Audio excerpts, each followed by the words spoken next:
holiday time. Almost 2 years in the making din ang bakasyon namin ito. December 2022 pa namin to plinano. Para sa April 9, 2023. In fairness, nakulayan naman ng April 9, 2024 na nga lang. Kaya naman, nandito na kami sa Batangas!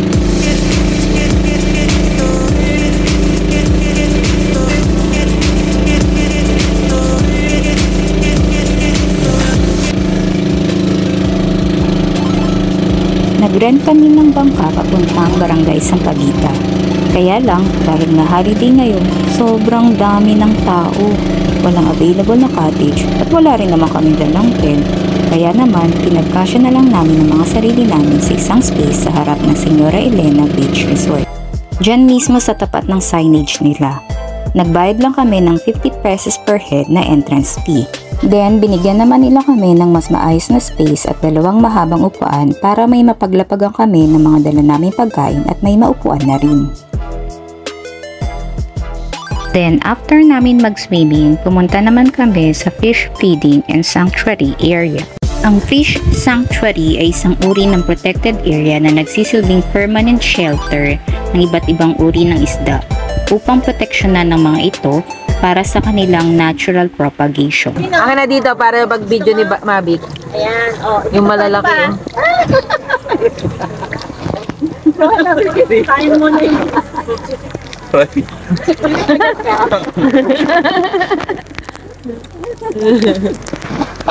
Kesa Rico. Pero nilakat dito.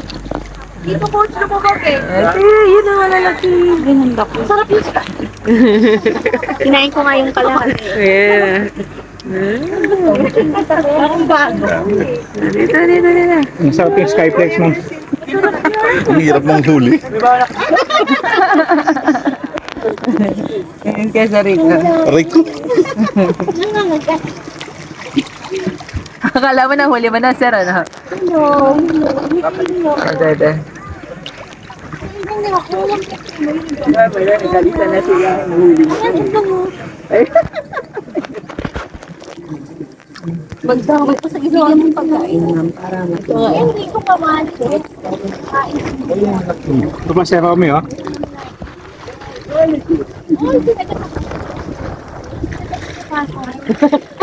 Ayos. Sige na, gagalitin niyo pa ako. Ayun yung malaki talaga. Lapit ka rito.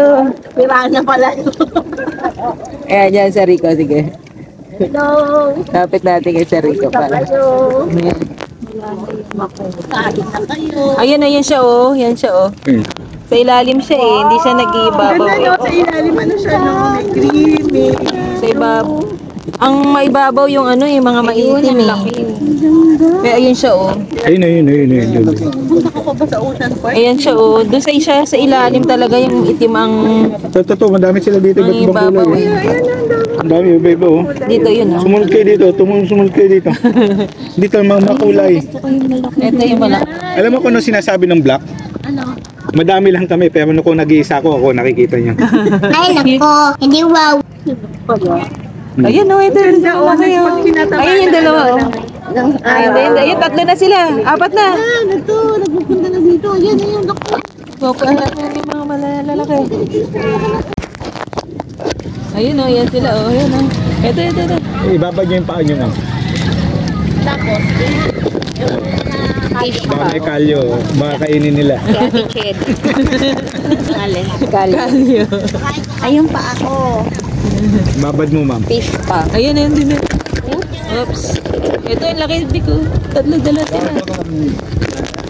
Dali tayo magpapakain. Magpapakain ng kalyo. Ayaw. Ayaw. Natikman na kasi nila yung masarap, ma'am, pag ay ano, skyflake. Malasa. Ito. Ito. Yan na lang. Ito, dito. Ano kulay niya, no? May orange, oh. Ito yun siya.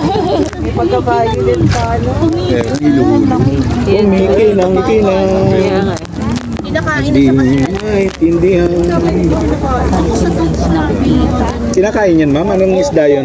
Loro. Loro yan? Si tatay bumibili niyan lagi sa Farmers Plaza. Mayroon sa Ay, yung loro? Yung iba-iba kulay? Ang lansa lang, pero ang sarap. Ulam nila.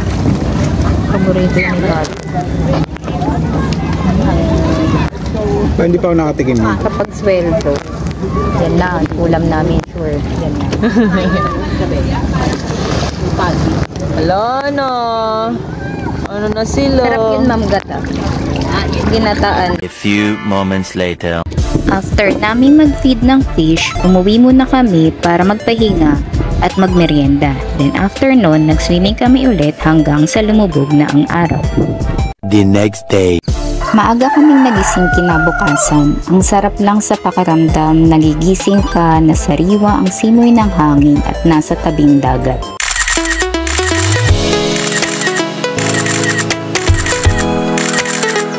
Katapang supay para akong inaalon at nalulun.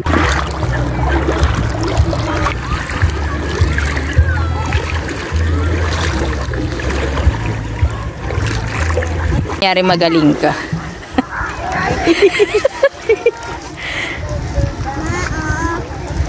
Wala. Ganyan pa, ganyan lang.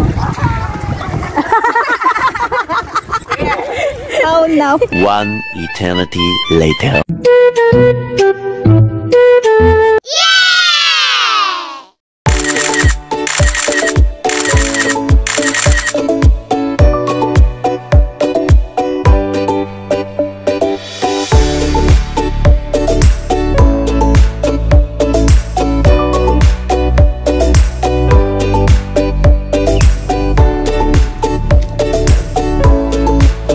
Moments later.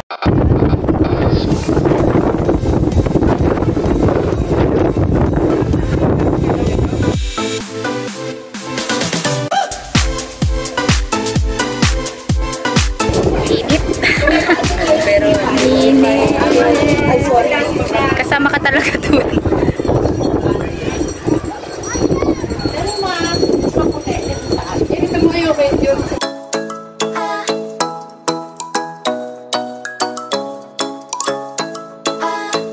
Feels like someone I'm with you. Parang islang pagkapiko.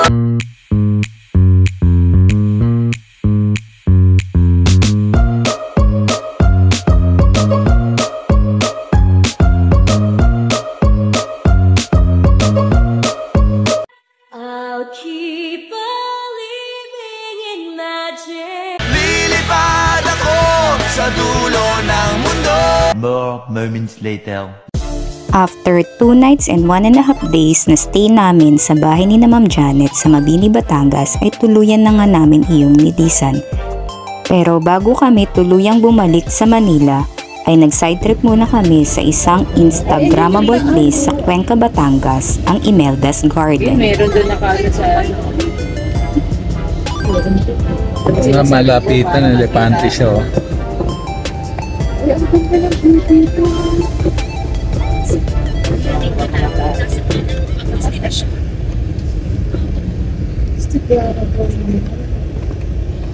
Imelda. Imelda's Garden.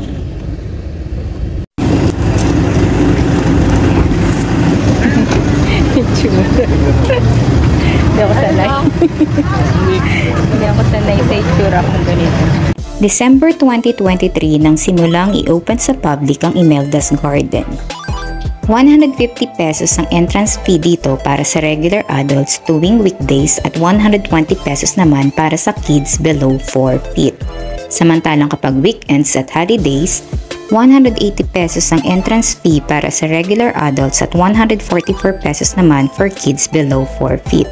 At dahil holiday ngayon, 180 pesos ang binayaran naming entrance fee. Open sila from 8 AM to 7 PM during weekdays at 7 AM to 7 PM during weekends and holidays. Payong slide. Kaya sa may rainbow. Bukod sa Instagrammable architectural design ng Imelda's Garden, matatanaw din dito ang Mount Makulot at ang Taal Volcano. Tara, samahan nyo kaming libutin ang Imelda's Garden. Ito yung solar panel. Ilaw yan eh.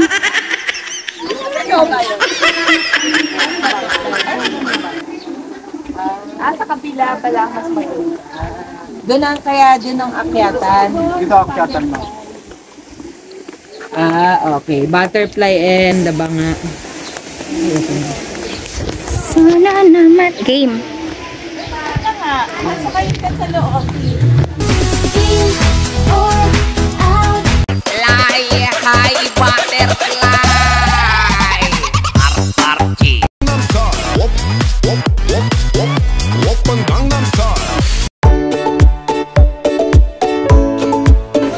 Ayan, tama, nandyan sila.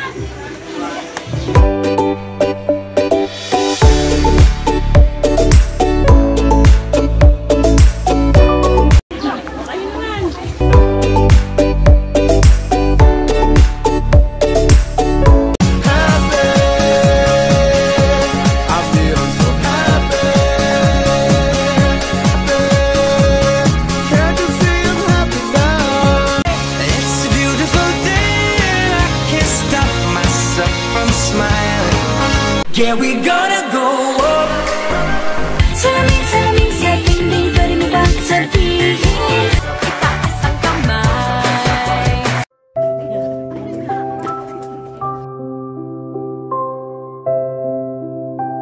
怕我自己会爱上你。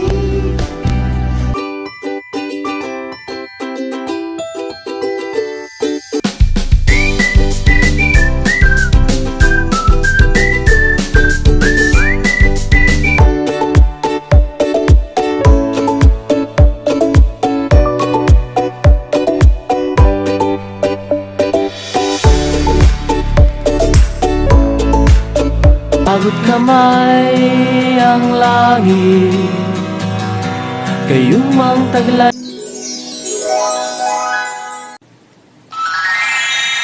At ang bayan niyang pinili, nasa tulog ng bahagari. Kaya't isang libong kulay ng aking kumagawa.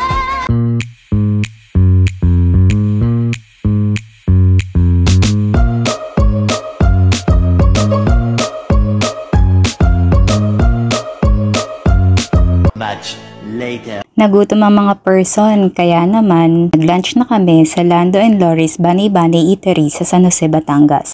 At naghalo-halo rin kami sa Razons by Glen sa Festival Mall, Alabang. Much later. Natapos ang 2 araw na bakasyon, 2 araw ng pahinga at saya, 2 araw na di iniisip ang mga naiwang trabaho, 2 araw ng pag-iwas sa ingay ng lungsod, 2 araw ng pagre-recharge upang maging handa muli sa mga haharaping hamon sa propesyong napili.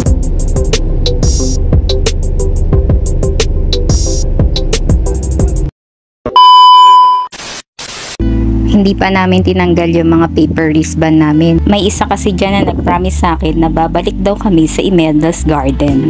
Not deleted. See?